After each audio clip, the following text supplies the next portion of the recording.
हो गई, जिसने एक क्षण को भी इनकी प्रसन्नता प्राप्त कर ली, बस समझो कि संपूर्ण जीवन पर्यंत उनके लिए इन महापुरुषों के हृदय में स्थान हो जाता है।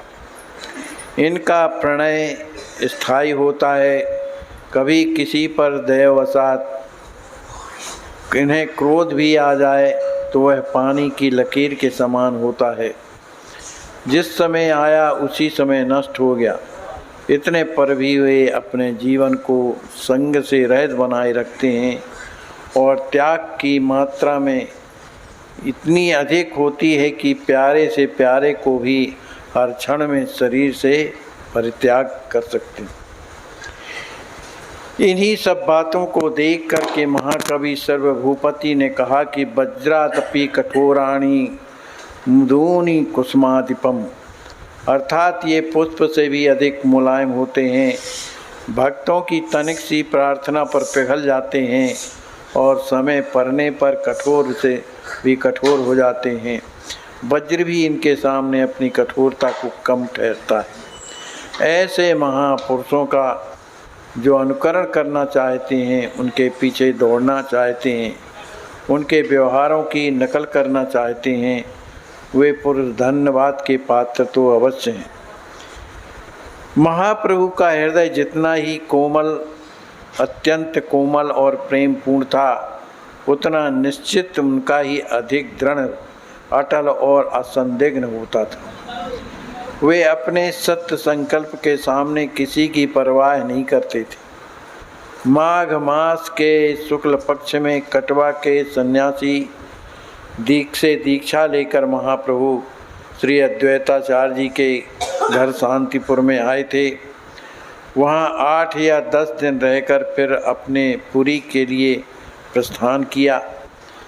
मार्ग के सभी पुण्य तीर्थों को पावन बनाते हुए फाल्गुन मास में श्री नीलांचल पहुँचे। वहाँ फाल्गुन चैत्र मास में सर्वभौम भट्टाचार्य की मौसी के घर में रहे।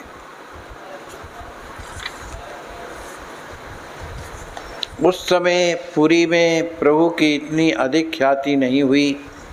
नीलांचल बड़ा तीर्थ क्षेत्र है। नित्य प्रति सैकड़ों साधु महात्मा वहाँ आते जाते रहते हैं। वहाँ कौन किसकी परवाह करता है। जब सार्वभौम भट्टाचार्य जैसे प्रकांड पंडित प्रभु के पाद पद्मों के शरणागत हुए, तब तो लोगों का झुकाव कुछ प्रभु की ओर हुआ। वे परस्पर एक दूसरे से प्रभु के संबंध में आलोचना प्रत्यालोचना करने लगे।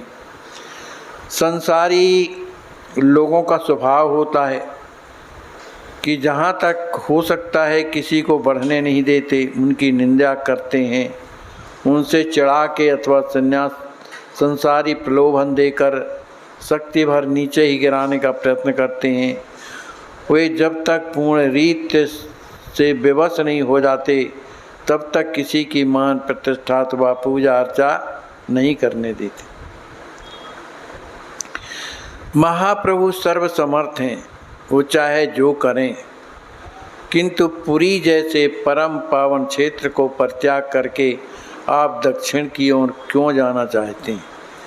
ऐसा लोगों नित्यानंद जी ने पूछा कि प्रभु, आप तो कह रहे थे कि हम हमेशा पुरी में निवास करेंगे, आप पुरी को छोड़ करके दूसरी जगह क्यों जा रहे।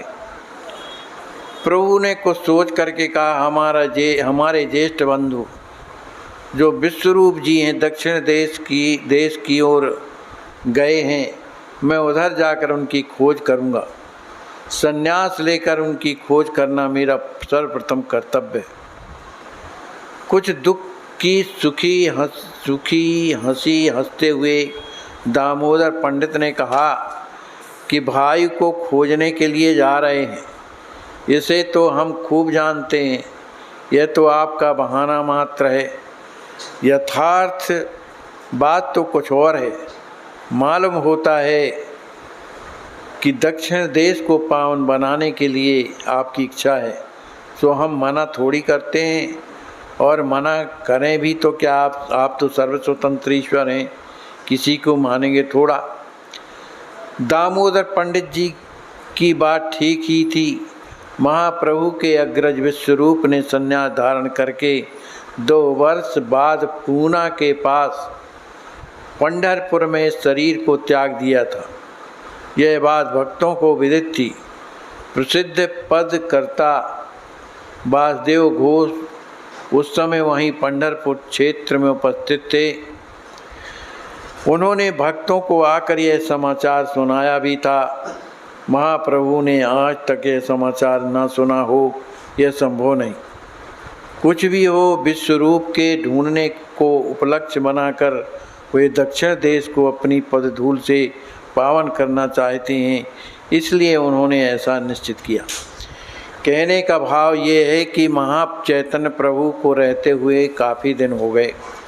पुरी में सर्वभौम भट्टाचार्य जी के यहाँ रहते भी बहुत दिन हो गए। इस सन्यासी का धर्म होता है कि ज़्यादा नहीं रुकना चाहिए, क्योंकि ज़्यादा दिन रुकने से उसमें आसक्ति हो जाती है। इस कारण से वहाँ से महाप्रभु जाना चाहते हैं और अपनी इच्छा प्रकट करते हैं कि भाई हमको यहाँ से जाना है।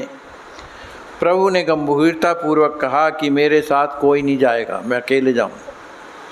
मैं भीड़ भाड़ के साथ यात्रा में न जा सकूँगा, अकेले ही तीर्थ भ्रमण करूँगा। तो अत्यंत दीन भाव से नित्यानंद जी ने कहा, प्रभु हम आपके किसी कार्य में कभी हस्तक्षेप किए हों तो बताओ।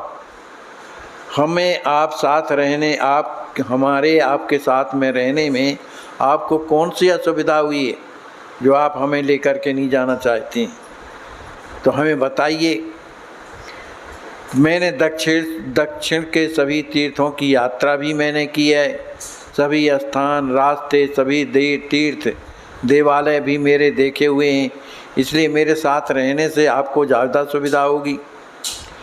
महाप्रभु ने कुछ बनावटी उदासीनता प्रकट करते हुए व्यंग के साथ कहा, श्रीपाद आप मेरे ऊपर वैसे ही कृपा बनाए रखें। आपको साथ लेकर तो मैं यात्रा कर चुका। अरे आपका यही तो प्रेम है कि मेरे दंड को तोड़ के अलग कर दिया। अब इससे बढ़कर के मेरा हित क्या कर सकते हो? इसलिए मेरे और आपके बीच में यह बड़ा भारी मतभेद है। शांतिपुर से यहाँ तक आने में ही आपने मुझे तंग कर दिया। मेरे माने दंड को आपने तोड़ के फेंक दिया। मुझे धर्म भ्रष्ट करने में आपको मज़ा मिलता है, इसलिए मैं किसी स्थिति में आपको नहीं ले जा सकता। इतने में उन्हीं के बगल में श्री दामोदर पंडित जी बैठे हुए थे। वो बोल उठे, अच्छा तो प्रभु आप किसी को मत ले जाइए, लेकिन मुझे तो ले चलिए। मैं तो कुछ नहीं कहता, मुझे साथ ले चलिए। शेष इन तीनों को लौटा दीजिए। प्रभु ने हंसते हुए कहा, गुरु महाराज आपकी तो दूर से ही दंडवत प्रणाम करना चाहिए। अभी तक तो मैं आपके कठोर नियम वाले स्वभाव से एकदम परिचित हूँ। माने जो आप नियम बताते हैं उन कठोर नियमों का तो मैं पालन करते करते परेशान हो जाता हूँ। वैसे करने के लिए तो मैंने संन्यास धारण कर लिया है, किंतु भगवत भक्त प्रेमियों की उपेक्षा मुझसे अब नहीं होती। माने जो प्रेमी हैं, जो मुझसे मिलना चाहते हैं, आप ये बताने लगते हैं कि अभी ऐसा ना करो, ऐसा ना करो, या इनसे अभी मिलना ठीक नहीं है।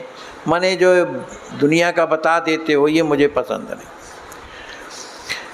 तो धर्म का विरुद्ध जो काम करता हूँ, तो आप कठोर नियमों के बंधन में मुझे जकड़े रहने का उपदेश करते हैं। मुझे शरीर का तो होश रहता नहीं, फिर आपके कर्कश कठोर नियमों का पालन मैं कैसे कर सकता हूँ?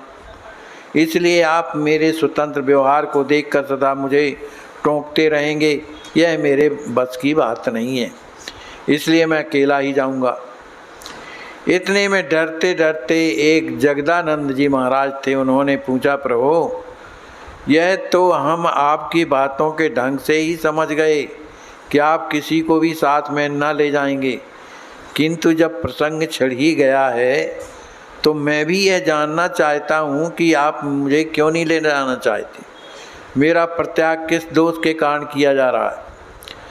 प्रभु ने जोरों से हंसते हुए कहा, और किसी को तो साथ ले जाया जा सकता है, लेकिन भैया जगदानंद जी, आपको तो साथ में किसी रूप में नहीं ले जाऊंगा और न मैं पसंद करूंगा जब तक इनकी इच्छा के अनुसार मैं व्यवहार नहीं करता।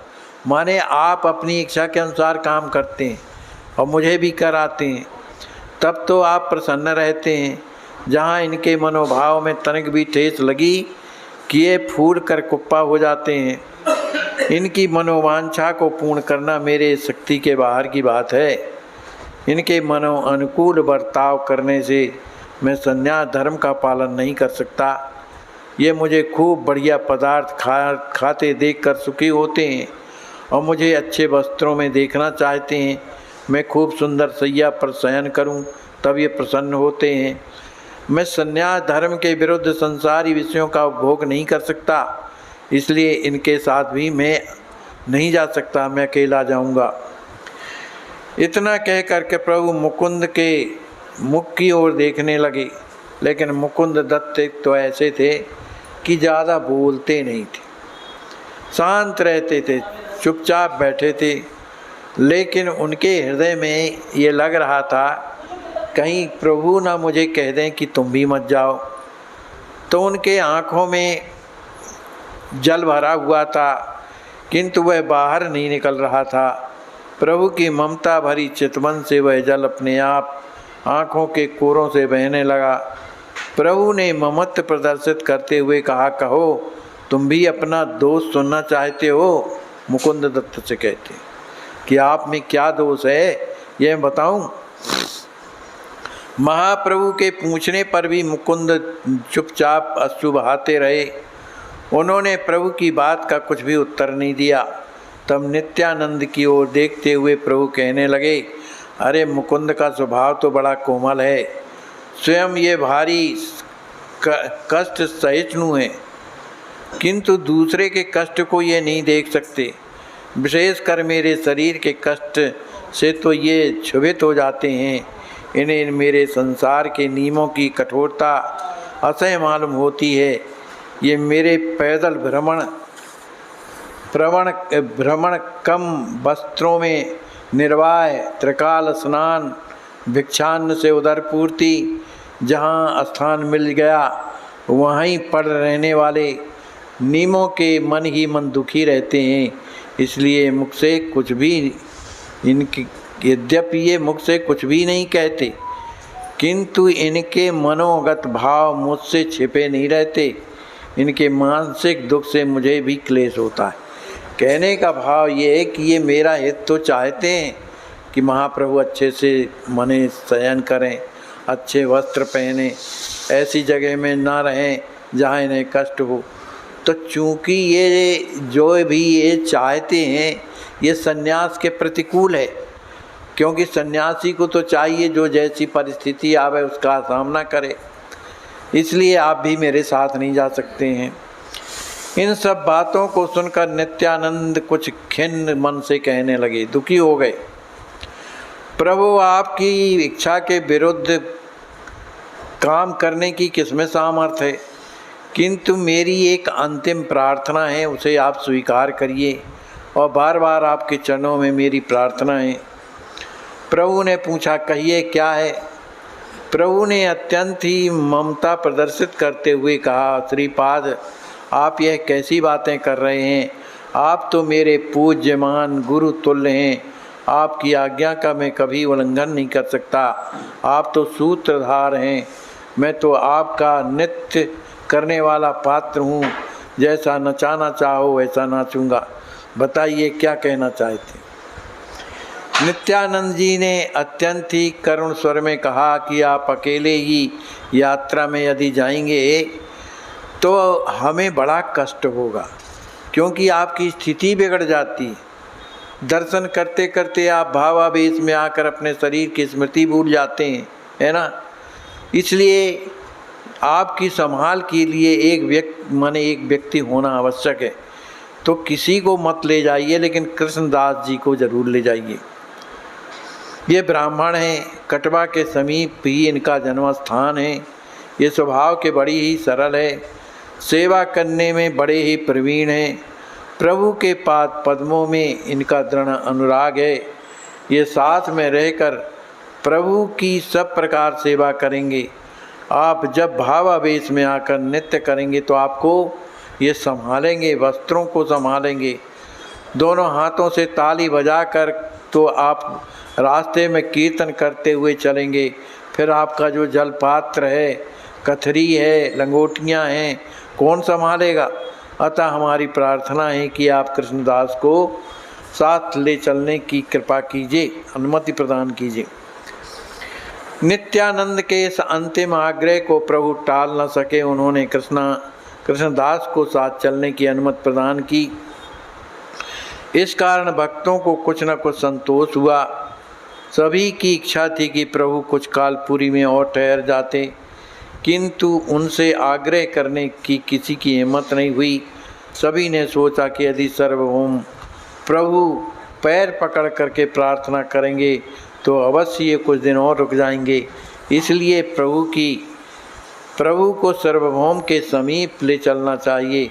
यही सोचकर नित्यानंद ने कहा, प्रभु भट्टाचार्य सार्वभौम भी तो इस संबंध में परामर्श लेनी चाहिए।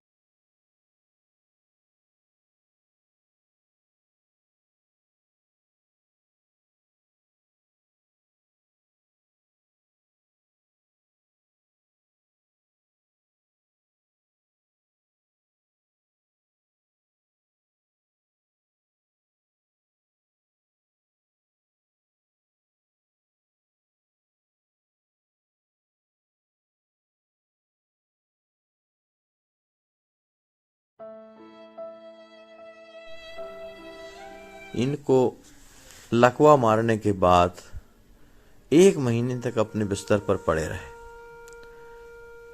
दुर्भाग्य हमारे समाज का, कोई हाथ नहीं लगाता था, बेचारे खिसक खिसक के लेटरन करते थे।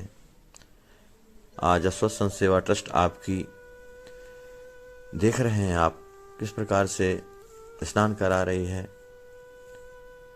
और इनको हर प्रकार के इलाज की सुविधा अब चलने लगे हैं। ये और मेरे प्यारे भाइयों, जिंदगी में कठिनाइयां हमें